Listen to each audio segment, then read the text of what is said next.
Қайырлы күн. Бүгін біздің түсірілім алаңы жақсыны көрмекке айдармен Алматы қаласындағы нөмірі 140 гимназияға саяхат жасамақ. Бұл үшін біз арнайы жексенбіні таңдап алып отырмыз. Мектепте бізден және күзетшілерден басқа ешкім жоқ деген ойдамыз. Олай болса, кеттік. Бұл гимназия Ақиық ақын Мұқағали Мақатаев атында. Есіктен кіре бере ұлттық құндылықтың исан қайтын бұл мектеп Алматыдағы бір емес бірнеше жыл қатарынан үздік ұйым деп танылған киелі орда. Гимназияның кіре берісіндегі бірінші қабат. Даналардың құнды пікірмен қоса биылғы жылдың мерейтой иелеріне де ерекше талғаммен арнайы баннер шығарылған. Гимназияға жапсарлас салынған жаңа ғимарат былтырғы оқу жылы іске қосылып, гимназия көркін одан әрі асқақтата түскен. Бастауыш бөлікке кірсен, құдды бір ертегі әлеміне кіргендей боласың. Талғаммен жасалған тағылымға толы стендтер. Бірі-бірінен өтеді, көз жауын алады. Не деген еңбек, не деген тапқырлық, не деген талғам. Тіпті дәліз бағандарында суретпен сөйлет. Гимназияның ендігі бір қабаты тарих пен мәдениетке тынып тұр. Гимназия ішін аралап жүріп, тура бір тарихи-мәдени ордада жүргендей күй кешесін. Мұның бәрі гимназия басшысының ерекше талғамымен жасалған деп мақтанады ұстаздары. Оқу кабинеттерін бірі-бірінен өтеді. Робототехника кабинетіне де келді.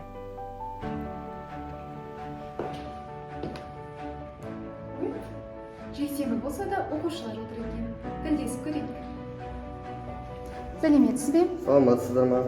Жалпы демалыс күні мектепке келіп жұмыс жасауларыңызға не себеп болды? Демалыс күні оқушылардың сұрап, өстіп қосымша сабақ өткізейік деп, білімімізді жетілдіргіміз келеді деп ары қарай өстіп робототехника сабағына қатысқысы келіп, менен сұраныс жасады. Мен қарсылық білдіре алмадым.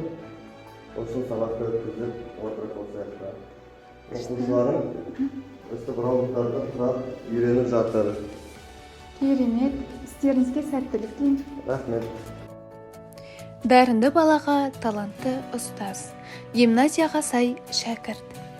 Не деген ғажап көріністер. Білсем, ізденсем деген оқушылар. Қабырғалар Мақатаев өлеңдерінен алынған үзінділермен безендірілген гимназиядағы әр кабинет өзінше ерекше.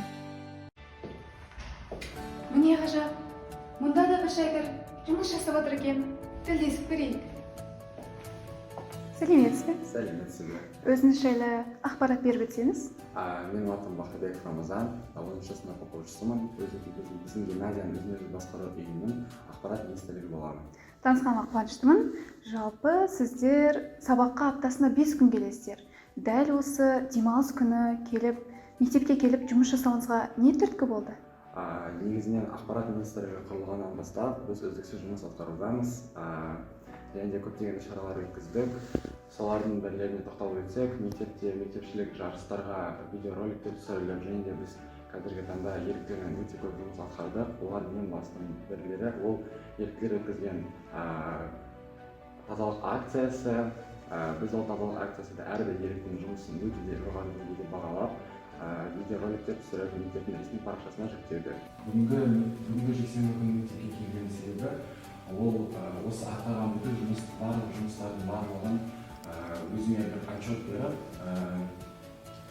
тағы да алғашқы болашақта жоспарлар құрып, соңында бірнеше уақыттан кейін жиналыс жасадым. Рахмет, еңбегіңіз жемісті болсын. Рахмет. Мақсаты анық, гимназияның қадамы нық. Бағындырған белесі көп. Гимназияның мәжіліс залына барар жол. Гимназия перделерінің өзі қазақы нақышта тігілген. Ақын атындағы мұражай құнды жәдігерлерге толы. Заманауи үлгідегі мәжіліс залы. Бұл ғимараттағы мына бір бұрыш тіпті керемет. Мұнда қоңырау уақытында отырып демалып қана қоймай, кітап та оқи алады. Әр кабинет бір өнер әлемі іспеттес. Мына бір оқу кабинетіне кіріп, тура бір киіз үйге кіргендей әсер алдық. Не деген көркем, не деген әсем.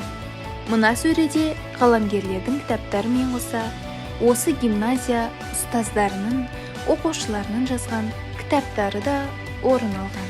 Гимназияның 3-ші қабаты абай тануға арналған. Әр бұрышы абайша тіл қатып, абайша ойлауға шақырып тұрғандай. Бұл мектепте білім алып жатқан оқушылардың арманы жоқ. Жыл сайын тілек тілететін бұл мектептен мен де түлеп шыққан болатынмын. Оны әр қашан, әр кезде мақтанышпен айтып отырамын.